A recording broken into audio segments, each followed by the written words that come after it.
Jason, on today's show, we're interviewing the founder of Three Twins Ice Cream, the brand that eventually made its way into 5,000 United States stores. It is so early in the morning and I'm starving, so ice cream sounds amazing. Have you ever had Three Twins Ice Cream before? I've not. Well, apparently it was in 5,000 stores all across these great United States.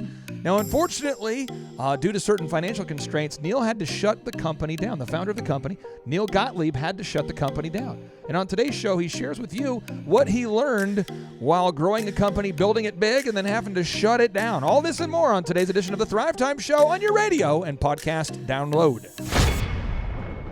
Get ready to enter the Thrive Time Show. We started from the bottom, now we here. We started from the bottom and we'll show you how to get here. Started from the bottom, now we here. We started from the bottom, now we here.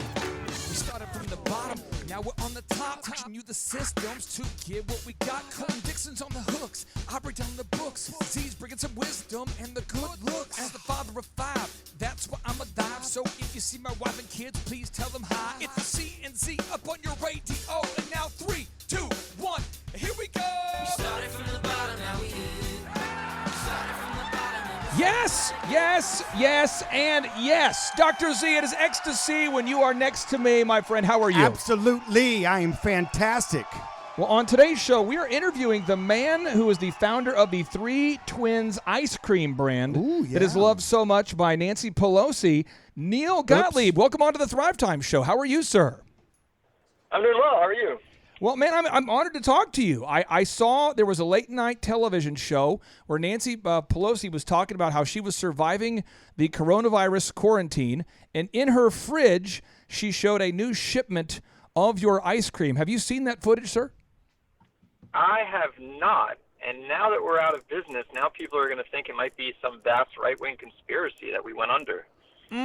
So you weren't aware that Nancy Pelosi liked your ice cream so much? I was aware that she liked it. I've seen another article in which she mentioned it, but I did not hear about this most recent one. Okay. So that's something else. Now, you what were you doing before you started the Three Twins ice cream brand? So I started Three Twins about 15 years ago. Got it. Right out of college, I moved to California to work for Gap at their corporate headquarters, and then I quit that and went to the Peace Corps in Morocco. I Wow. was a volunteer there. So you were a volunteer. Now, at some point, you began sharing an apartment, I believe, with your twin brother, Carl, and his wife, Liz. Am I correct? That is correct. So I was in Morocco for 9 months when the war in Iraq started and got our program shut down, and thus all the volunteers evacuated. So I came back somewhat unexpectedly and needed a place to stay. So I lived with them for a while, and we started calling the apartment Three Twins. So how did you have the idea, or where were you when you had the idea to start the ice cream brand? You know, I was looking to get out of corporate, stay out of corporate America for a little while and do something in which I could add a lot of meaning and also have something where I could have an environmental play. So Three Twins was all organic. Also something that would facilitate a lot of creativity. And, of course, with flavor names and formulations and whatnot, there's a lot for that, as well as how you go about promoting your brand. And then also something that I could start with my meager resources at age 28. And, you know, an ice cream brand you can start as a little scoop shop, but then scale it up as we did from, humble beginnings to a national and international brand. You know, I would say, and Paul, maybe you'd agree here. I don't know, if I were to try to start an ice cream brand, I think the first problem I would have is I'd probably make poor tasting ice cream. Why is that? I mean, I just think I don't have any. I don't know the first thing about it. I mean, Neal, how did you know how to start making ice cream that people actually would enjoy? I mean, if you put enough fat and enough sugar in something, There you go. it's going to taste good. There you go. In the case of making an organic brand, you're using all organic ingredients, putting in lots of the good tasting stuff. It is not rocket science. I love it. So how did you know that people liked it? I mean, did you have different people groups or friends that you made ice cream for and would have them taste tested? Or when did you know that this was actually beyond just an idea, but this was going to be a thing? Well, that's the thing is I had never actually made ice cream when I decided to start an ice cream company. So after I decided to, then I started making ice cream at home and, of course, got great reception because people love free ice cream more than ice cream itself. The of best course, and flavor. I was making it for friends. But when I first started, it was just me in this little scoop shop. So I'd make the ice cream in the morning and then scoop it out in the afternoon and evening. So, I had a direct line of sight to that consumer feedback, and that, of course, helped shape the flavors. Now, talk to me about this. How did you raise the money to launch the brand? Did you have to sell an organ? Did you have a side job? Did you donate blood a lot? What did you do to pay for the funding of the company? I wish I had an extra organ to sell. Unfortunately, first started with friends and family. The bank and mom and dad was instrumental, as well as the other two twins, my older brother, all chipped in. And then in later years, as we had to raise more money to build out a factory and such, I raised money from equity investors. And then how did you go about branding the company? Because I know that now you do consulting work and you help other businesses and brands. How did you go about building the brand? Because your branding was hot. Well, thank you. I kind of stepped into it as far as the name, right? Living with my twin brother and his wife, who's also a twin. But then, I worked in branding early on at a branding consultancy when I was in college, and really learned the value of the brand and what helps define a great brand. So that helped shape the direction that the company went, and really tried to be consistent with the branding at every point of touch over time. And obviously it worked, because people liked, and they were very much aware of Three Twins. Now, I have three more questions here for you, Neal, before Dr. Zellner, the optometrist, the entrepreneur, trapped inside the optometrist's body, and then Paul Hood, the CPA, began to just interrogate you with questions. Rapid fire. Rapid fire. I have three more questions for you here. How did you get your first 10 clients? I mean, how did you do it? Well, that was a matter of really opening up the door, because we were in a little tucked away ice cream shop, but it was near a Taekwondo studio and near a school, so people would just find it. The funny thing is early on, I didn't even have money for the big sign outside the store, so I just had a small window one. And when I finally got to that point where I had that, I was willing to spend that like $800 for the awning sign, my sales jumped like 30%, that week. So that was kind of a dumb early mistake, but you go through business and you learn. The reputation of the brand started to really get out there. So when I started selling wholesale and selling to grocery stores, pretty much every place I went, I was able to get in, because people were already aware of this great ice cream brand coming out of Marin County. So in order to get your product into stores, did you cold call stores, or what advice would you have for the listeners out there based on your experience? What's the best way to get your product into stores, and how did you go about getting your product into stores? It really depends on the scale. So early on, when it was really just me and a few part-time employees, and we only made enough ice cream to sell to local grocery stores, Yep. I would do just that. I would walk into the store, try to find the buyer. Sometimes I'd have samples with me. Other times I'd ask if I could come back later.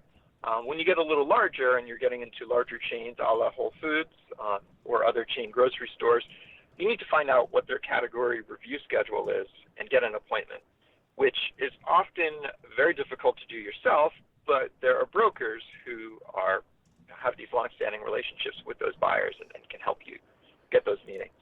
Could you let me into your pitch for a second? I mean, if you walked in a store, what would you say typically to find out who the buyer was? I mean, because I want to make it really practical for the listeners out there, because I know you're an awesome consultant and you probably can help a lot of our listeners. Well, what words did you say to find out who the buyer was? I would go up to the customer service desk most often and just ask if the frozen buyer was there. And they're usually, when you're a young kid in your Three Twins sweatshirt, walking in with a smile, and you treat them with respect, they're often pretty good about helping you find that person. Z, I have asked as many tough questions as I can possibly ask, and now it is your turn, Z, to begin to harass our guest, Neal Gottlieb. Neal, how does a business that's rocking and rolling and doing so well, how and why did you go out of business? Well, sometimes you have to look under the hood, and so the public perception is that we were killing it. We were in lots of places, and therefore the assumption was that we were making a lot of money. But our margins were too low out of the gate. We priced, relatively low. The goal was to make great organic ice cream accessible, both in terms of where it's sold, but also in terms of price, so that we weren't trying to make the most expensive pint in the grocery store. We wanted it to be an affordable indulgence. And that worked well in that it helped us get into a lot of places, and Right. it really helps us to grow with consumers, but we never got to the scale where those margins made sense for sustained profitability. Going back, what would you do different? And walk me through. So let's say your most common size was a pint or a gallon. What was the most common size that you sold? Most common was a pint. Okay, so you pint. the So one- what was your out the door cost to make a pint? Do you mind getting into the minutia just a little bit? Our margins were for a pint were before discounts were in the low 40s, and then overall we had a discount percentage, I'd say about 18%, and then you have your brokers taking 3 to 5%. So you can see that doesn't leave a huge amount of money. Not a and lot of that's- chicken left on the pints- bone. Yeah, and the pints were our highest margin goods. The novelties and the family size containers, Sure. those were lower. So just overall, we didn't have enough margin dollars to ultimately keep the lights on. So going back, what would you do? If you were advising yourself in the early days, what would you say to yourself? Self. Hi, you sure look good. Self. Definitely would. Self. Neal, your hair looks Definitely really would. good. Yeah, I would have priced a little higher out of the gate. Now, how I much would have higher? been So what more was careful. what was retail for a pint? At the beginning, it was about $5. Okay, and you let's say you increased it 50 cents, so $5.50. I mean, is that what you would have told yourself, or what would you? Exactly. So that 10% would have made a huge difference over time, and I would have crept up the prices over time as our input prices increased. Once you get them addicted to it. Exactly. Yeah, that's how you do I it, can't right? say no. Okay, what else? What other advice would you give? Because I mean, the thing about it is that when someone looks on your website and which is still up and looks fantastic, and they see 15 your years in branding, business, yeah. and they see that, and then they go, "Wow, they didn't make it." That's kind of disheartening to some degree. But then also, if you're going back and giving yourself advice, what other advice would you give? Obviously, you would have bought a sign quicker than you did, right? That's Yeah, one but thing. that was a minor thing. I That know, was a but minor still, stroke. all right. What else would you advise yourself? You really have to invest in the visual identity of your products. Okay, and what does Don't that try to mean? design it yourself. What does that mean? It means hire a good package designer. Have a good logo designer. There you go. Create a logo that is readily identifiable, that's nice and simple, and looks good at all points of touch, whether that's on your container, on your website, on a little bumper sticker. Be consistent. I love that. Now, your logo looks pretty hot. Did you finally do that move, or was It's that a move. Or is that just something you drew up on that your Aunt Matilda made for you one day? I wish I had an Aunt Matilda. I hired a designer to come up with a logo, and it was completely different than the oval with the three twins in it. Mm-hmm. The text part of the logo was from the original designer, and we did so many rounds of changes, and I finally said yes. And I looked at this thing like, this is friggin' stupid. Our heads were shaped like leaves because she was trying too hard to get across Oh yeah. an organic message. And so then I ended up hiring another graphic designer that I actually found off of Craigslist for not a lot of money Yeah. to redo the visual part, the illustration. Mhm. I think that was like $250, and that was probably the best $250 I've ever spent. Absolutely. Yeah. Yeah. Yep. Now, Paul Hood, you're a CPA, I am. and you have Neal the Thrill Neal on the the show Thrill. on the show here. This guy is a much sought after consultant. He's an ice cream guru. I mean, Neal, how many stores was Three Twins Ice Cream in at the peak of the flavor? Yeah, we figured that we were in about 5,000 stores total. 5,000 Wow. stores. So, Paul, you can ask him any questions you want Yeah. here, but don't do those trick questions you like to do. No trick questions? No trick questions. So, all Here we right, go. no trick questions. Well, first off, Neal, my name's Paul Hood, and we consult with, I'm a CPA, we consult with businesses and help them be successful. And our catchphrase is take a look under your hood. So I thank you for Oh. for the plug there. Thank you for that plug there. I had That's no great. idea. Yeah, that's awesome. So the question, I have a couple questions. One is you had one of the toughest things, and I've helped businesses go from zero to try to get to that landing phase of actual production. So did you ever consider selling the brand, selling the company? Because somebody else may have been willing to come in and be less concerned about getting it in everybody having a chance to eat it, and more concerned about, hey, this is a great product and it's all organic, so we need to be charging more than the guy down the street. So did you ever think about selling the brand? Yeah, in hindsight, we should have sold earlier when we were growing much more rapidly. There was some disagreement on the board, so there were people that were interested in selling it, and there were others that were not. So we never went forward with a formal sales process until it was obviously too late. Yeah, because that's usually the move. You get to a certain point, and you either really blow the thing up, because investors and buyers, they're looking for, what's the volume? It's less about profitability, it's more about volume and having that going. Second question I had for you is, there's a discussion in our office constantly when we deal with clients, is the difference between marketing and sales. With your background, especially with the branding and all of that, can you tell our listeners what you think? Is there a difference between marketing and sales? And if there is, what do you think that would be? Absolutely. I mean, I look at sales as the act, in the case of ice cream, of actually getting it into the store, so that the consumer then has the opportunity to purchase it themselves. So marketing, we do both on the business to business front, as far as marketing to stores and in stores, to make them believe that we're going to support our product. And then probably the more important aspect is the business to consumer. So in our case, that was social media, that was promo pricing, that was getting out and doing events. So they go hand in hand.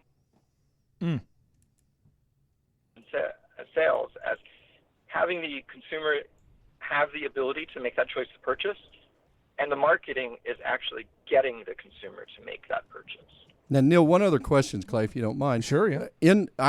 Clay and I, we wrote a book together, helping people be successful. And there's a whole chapter on there on how to price your product. Yeah. Because what we find out is a lot of times people just say, well, this is the price that I think we should go, instead of actually backing into, all right, this is how much we want to make, and this is our cost, this is our, being an accountant, obviously, we talk foreign language like variable costs and fixed cost. What advice would you give people out there as far as how to determine a price of their product? Or do you have something to add to that? And I think that was a big mistake that I made early on as well, is that I never had a firm understanding of the true cost of the product. And when you're figuring out your cost, it's not just how much is the milk and cream and sugar cost and the pint container. You also have to think about everything else that it takes to make that product saleable. How much is the transportation from the factory to the cold storage facility? Yeah. What are the in and out fees? What's the trucking to get it to the customer? So early on, we did not do a good job of understanding our true costs, and therefore, our margins were lower than we thought that they were.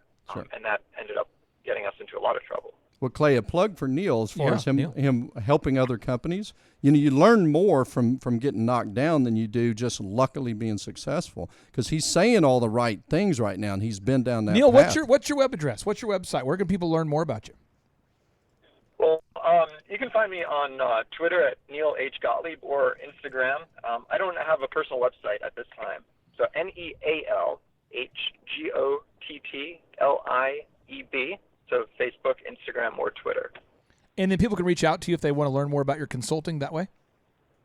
Yeah, or Gmail. So neal.h.gottlib@gmail.com. People love your ice cream all over the world. Did you save yourself an extra stash for the end times? Did you save yourself an extra? Did you have like a big vat of it somewhere for the, to make it through the quarantine season, sir? Do you have some extra ice cream? I do. I have a stash of my parents in a chest freezer that will remain there for some time. Smart move. Final question for you. Was there a flavor you made that you regret making? Was there one flavor you thought, whoa, that was a poor decision? Yeah, the Corona flavor? Once made yeah, that wouldn't be so popular. I once made a carrot sorbet that really was just awful, and ended up, that's the one batch I ever made that I just threw it out. I didn't sell it. Neal, what was your personal favorite flavor that you made? Yeah. As far as like what I would eat the most, our cookies and cream was the best in the business. Instead of a plain ice cream base, it was full vanilla with cookies liquefied into the base and then chunks on top of that. So it was really something special. And Neal, I've got to ask the obvious question. Now that you've learned the mistakes you made and you can fix them, what's keeping you from firing that bad boy back up again? Firing it back up? Well, the way bankruptcy works, I'm no longer legally involved with the company, and so somebody else might very well buy the brand out of bankruptcy and start it back up, and perhaps I would be involved, but that's still to be determined. I see. Neal, I appreciate you joining us, for being super transparent about what you've learned, and if you're out there looking for a consultant to help you navigate the tricky waters of entrepreneurship and help you get your product into stores, Neal Gottlieb can help you get there. Neal, I hope you have a great rest of your day, sir. Thank you. You guys as well. Thanks, Neal. Take care, Chief. Take care.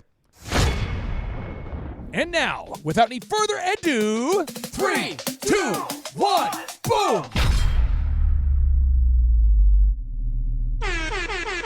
Stop what you're doing and think about this for a second. What would happen if your company was suddenly able to generate exponentially more quality sales leads? That would be incredible. What would happen if your company came up at the top or near the top of the Google search engine results? Well, I would just feel overwhelmed with all that business. How many thousands of dollars in lost sales or millions of dollars in lost sales are you missing out on simply because your potential customers can't find you when they go online to search for the products and services that you offer? I refuse to think that thought because I don't want any more business. Unless you are a dirty communist that hates money, my new book, Search Engine Domination, will help you grow your business. In my new book, Search Engine Domination, we will teach you the specific steps that you need to take to dominate the search engine results. What do you mean by dominate? You see, in my new book, Search Engine Domination, we will teach you the specific steps that you need to take to dominate search engine results. Download your free ebook copy today at thebestseobook.com. I repeat, that's thebestseobook.com. My name is Amy Baltimore, and I am a CPA in Covington, Tennessee. I've been working with the Thrive team now for about a year. One of the first things that they did was to update my website and my search engine optimization. I prior had a website, but I was not being found on Google, and all of my new business was coming through referrals from friends, family, etc. And right away, I started to see results. People were calling and coming in saying that they found me on Google. They just Googled CPA near me, and there I was at the top of the page. And so it's been a great help to my business. Again, you can download your free ebook copy today at thebestseobook.com. Hey, this is Dustin Huff. I'm with Keystone Harbor Marina. We joined Thrive back in January and have been working with these guys for about 7 months. During that time period, we have moved up our Google rank through reviews and SEO processes that we've compiled through these guys. Our leads have gone from about 4 a week to now 165 a week. So the process works. I will tell you from experience, once you begin, you have to stay with it. As long as you continually do this week in and week out, month in and month out, you'll continually grow. The system works, but nothing works unless you do. You've got to take some action. Download the ebook for free today at thebestseobook.com. Hello, my name is Daniel with Daniel's Heating and Air here in Amarillo, Texas. The way Google has affected my business, we have got a lot of calls from Google. Right now it's July, and we've had the best month ever. And it took us about 8 to 10 months to get on top of Google, and I'm glad we did. Remember, nothing works unless you do. You have to go to thebestseobook.com today. Download the ebook for free. Just download that ebook for free, and you'll be off to the races. Hi, my name is Christina Nemus. I'm the owner and operator of Angel's Touch Auto Body and Detailing in Bourne, Massachusetts. We have been working with Thrive and their coaching for, say, 8 to 9 months, and it took us about 6 months, 5 to 6 months to get on the top of Google, and with their help with the website and marketing, and the SEO and retargeting ads with Google, and it has been phenomenal. We just have light and day business coming in, phone calls coming in, walk-ins, referrals. It's just through the roof, and we couldn't be happier. At the moment, we are up 50% this year from the previous year, and not only is that part of our own hard work and diligence, but also with the help of Thrive and what they've done for us and getting us on the top of Google and, you know, all their knowledge and coaching. And yeah, so super grateful, super pumped to see what the future holds for all of us. Thank you. This is your year to thrive. Success you will find. Today is your day, and now is your time. Lazy hands make for poverty, but diligent hands bring wealth. Proverbs 10:4. I'm here to tell you, you can do it if you can just motivate yourself. 12 the masses had to cut off a few, so on the daily you and I could rendezvous. A misshapen tree that I had to prune. I had to make cuts to be here daily at noon. So like a tidal wave of knowledge monsoon, I could rain on the parades of those of doubt in you. Are you the next Rockefeller or the next guru, or the next Dr. King who's changing the rules? Walls are in your way, will you run right through? Like a running back, forth the one, it's up to you. I remember my days back in the dorm room, tuned to the gloom like the temple of doom, overwhelmed with the doubts that try to consume my hope for the future that I could pursue. But from the mountaintop now I can conclude that you have what it takes if you want the view to This is your year to thrive. Success you will find. Today is your day, and now is your time. It's your year to thrive. Success you will find. Today is your day, and now is your time. This moment is profound cause you're above the ground. Your road might have been rough, but what you got now is now. We're here to pick you up and to even show you how, but you gotta be resourceful with that old plow. Started from the bottom, but I worked my way up, cause by 4 a.m. I've always been prayed up. Rise and grind, now's your time, don't dare let up. You gotta get it, don't quit it till your seeds grow up. This is your year to thrive. Come on, come on. Success you will find. Yes. Today is your day, Somebody say, and now is your time. it's your time. It's your year to thrive. Come on, come on. Success you will find.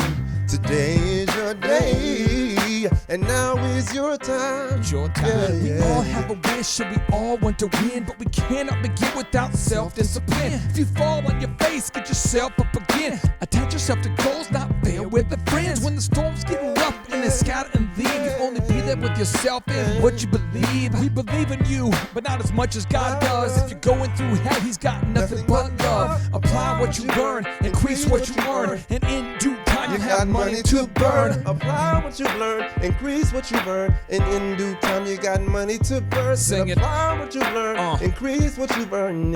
In due time you got money to burn. Sing it. Apply what you learn, Sing it. increase what you burn. Yes. In due time you got money to With to this biblical burn. miracle, Yeah. I look to shout down the doubters, kill the weeds that be killing your dream flowers, empower you to devour all the obstacles that make your sweet dreams sour. As for me, I used to stutter, but now I'm on the microphone smooth like butter. If I can do it, I know you can too, but you must stick to it like postage do. And while Merton's on the chorus, singing what he sings, I encourage you to dream big dreams. Today is your day, Today's your day. and now is your time. It's your time. This is your year to thrive. Sing it, sing it. Success you will find. Today is your day, It's your day. and now is your time. It's your time. Today is your day, Come on. and now is your time. Sing it, Merton. Today is your day, now is your time. I realize I can't sing like that, but I can talk and play the woodblock. Okay. If you guys need me, I'll just be over here.